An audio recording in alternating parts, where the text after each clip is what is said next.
السلام علیکم، ٹیکسلا کی آواز کے ساتھ عتیق الرحمان حاضر خدمت ہوں۔ دوستو آج آپ کو بتاتے ہیں موجودہ حکومت کی جانب سے عوام کو دکھائے گئے سبز باغ اور سنہری باتیں۔ فری آٹے کے بعد اب نئی چیز آ گئی ہے جناب۔ عید الفطر پروگرام، مرد و خواتین گھر بیٹھے 35,000 تک وصول کریں۔ دوستو یہ سارا جھوٹ ہے، سارا فراڈ ہے۔ یہ سبز باغ کے علاوہ اور کچھ بھی نہیں ہے۔ میں نے اس بارے میں بہت زیادہ سرچ کی ہیں، 1-2 دن پہلے سے، اور کل بھی میں نے ایک ویڈیو بنا کے لگائی تھی جس میں سارا طریقہ کار بتایا گیا تھا، لیکن یہ سارے طریقے آپ اپلائی کر کے بھی حاصل وصول کچھ نہیں کر سکیں گے، اور کیش ملنے کی امید اور تمنا تو یہ رکھنی ہی نہیں چاہیے۔ جتنی یوٹیوب، فیس بک پر اور جتنی تشہیری مہم اور جتنے اشتہارات چل رہے ہیں سب فراڈ ہیں۔ یہ حکومت کی طرف سے میٹھی گولی کے علاوہ کچھ بھی نہیں۔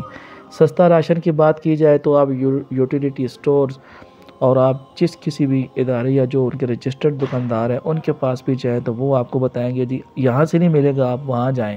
دوسری طرف جائیں گے تو آپ کو بتایا جائے گا جی یہاں سے نہیں ملے گا، آپ دوسری جگہ پہ جائیں۔ ٹیکسلا کے کچھ یوٹیلیٹی سٹور اور مختلف جگہوں میں میں نے وزٹ کیا ہے۔ جب ذاتی طور پہ ان سے بات کی ہے تو انہوں نے کہا جی یہ ہمارے پاس الاؤ نہیں ہے، یہ جو میسج میں کوڈ آتا ہے یہ آپ کو فلاں جگہ پہ جانا پڑے گا، یہاں سے نہیں مل سکتا۔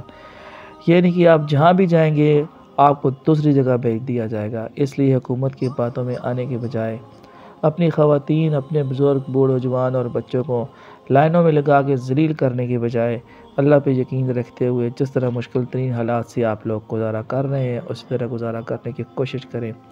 جہاں تک فری آٹا ملنے کی بات ہے تو کچھ لوگوں کو فری آٹے کا میسج جو ہے وہ مل رہا ہے جس وجہ سے، لیکن جو لائن میں لگ کے جس طرح ان کو ذلیل کیا جا رہا ہے وہ ایک اپنی مثال آپ ہے۔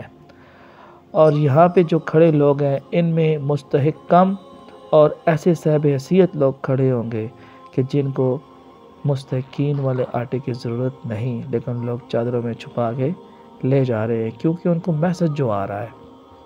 اور کئی ایسے مستحق لوگ اور ایسے غریب گھرانوں سے متعلق لوگ جن کے شناختی کارڈ میں نے اپنے ہاتھوں سے ان کے موبائل سے جب SMS کیے تو ان کو یہ بتایا گیا کہ آپ یہ سروس لینے کے قابل نہیں ہیں۔ تو ان لوگوں کی جو حالت دیکھنے والی تھی وہ میں نے اپنی آنکھوں سے دیکھی ہے۔ تو آپ کو بتانے کا مقصد یہ ہے کہ آپ اس طرح کے اشتہارات دیکھ کر اپنا ٹائم بالکل نہ ضائع کریں، اپنے بوڑھوں، بچوں اور خواتین کو لائنوں میں لگا کے ذلیل مت کریں، کیونکہ حکومت کی طرف سے آپ کو کچھ نہیں ملنے والا۔ یہ سہانے سپنوں کے علاوہ اور کچھ بھی نہیں ہے۔ ہماری حکومت تو پہلے سے خود غریب ہے، جگہ جگہ سے بھیک مانگ رہی ہے، وہ عوام کو کیا دے سکے گی۔